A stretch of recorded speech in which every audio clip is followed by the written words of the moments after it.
Salut tout le monde, il y a quelques jours ici même sur cette chaîne, je vous parlais de ma nouvelle technique actuellement en test et dont les résultats sont très prometteurs, qui consiste à jouer donc le top 15 des meilleures équipes au monde dans la catégorie non il n'y aura pas match nul. Je vous les affiche et donc de jouer leur prochain match et surtout de cash out le pari quand ils tournent autour des 25% de rentabilité. Si vous jouez le top 15 qui a 82% de réussite officiellement et que vous vendez à chaque fois à 25%, mathématiquement vous ne pouvez pas perdre d'argent. Ça c'est la théorie, mais qu'en est-il de la pratique? Je vous ai donc fait un épisode 1 sorti il y a quelques jours ici même sur cette chaîne, voici donc la suite, et s'il vous plaît, écoutez bien ma conclusion, ne pas l'écouter, c'est passer à côté de conseils très précieux. Mon top 15 des équipes au mois de juillet 2021 quand je tourne cette vidéo, le voici. Ça c'est toutes les équipes qui ont 82% de réussite, pourcentage nécessaire pour la réussite de ce défi. Je vous affiche les résultats de l'épisode 1 et l'on va donc jouer le planning en dessous. En tout cas le planning de la semaine du 4 au 11 juillet. Allez c'est parti. Mol 2, il n'y a pas eu match nul, j'ai revendu à 20%. Je vous affiche aussi par souci de transparence la revente du pari du match de Légion, 2-0 à la 72e minute, j'ai revendu à 22% et donc là aussi j'ai gagné 22 € net. Petite particularité pour Waterford, je vous montre, à la 93e minute, j'étais toujours là. Je n'ai jamais pu cash out mes 20%.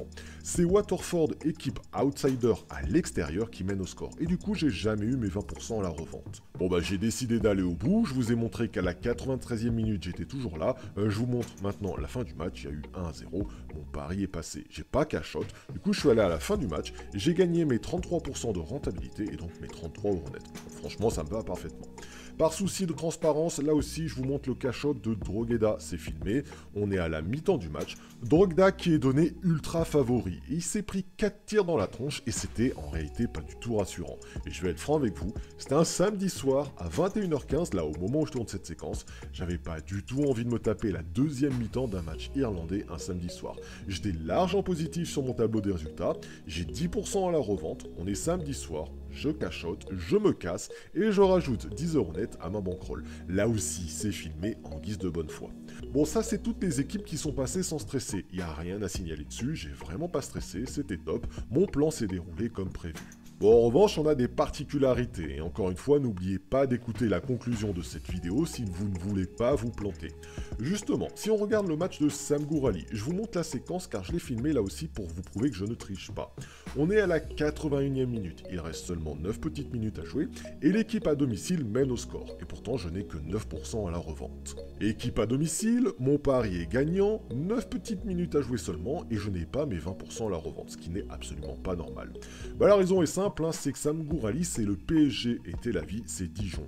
Et que quand le PSG est mené au score face à Dijon, on considère à juste titre que le PSG ultra dominateur va pousser jusqu'au bout pour tenter d'égaliser. Alors là, c'est l'expérience qui va clairement parler. Je ne veux pas assister aux 10 dernières minutes du match de PSG-Dijon avec un PSG qui va flinguer mon pari car ils ultra dominent. J'ai 9%, ça pue du cul. Je préfère en effet gagner 9% de gain de 100 € que perdre justement mes 100 € de mise. Je cash out, c'est filmé. Bon j'ai bien fait, puisque Sam Gourali égalise à la 87e minute, j'aurais perdu mon pari, j'aurais perdu mes 100 €. Et la règle numéro 3, que l'on s'est tous fixée au début de ce défi, vous pouvez visualiser dans l'épisode 1, qui consiste à dire que si je ne sens pas un match, je peux cash out quand je veux, et bien cette règle vient tout simplement de me sauver. Je rajoute 9 € net à ma bankroll, et soyons francs, c'est soit l'expérience qui a parlé, soit la chatte, ou soit les deux, à vous de me dire. Bon, j'ai plein de paris en vert, l'argent rentre, c'est bien beau tout ça, mais il y a aussi Bet Borisov qui m'a fait perdre 40 €. Là aussi, c'est filmé par souci de transparence. 0-0 à la 70e minute, deux équipes qui se neutralisent, je ne l'ai pas du tout senti ce match, et j'ai voulu sauver mon billet de 100 €. J'ai revendu à la 70e, perdant ainsi 40 €, ça fait partie des règles du jeu.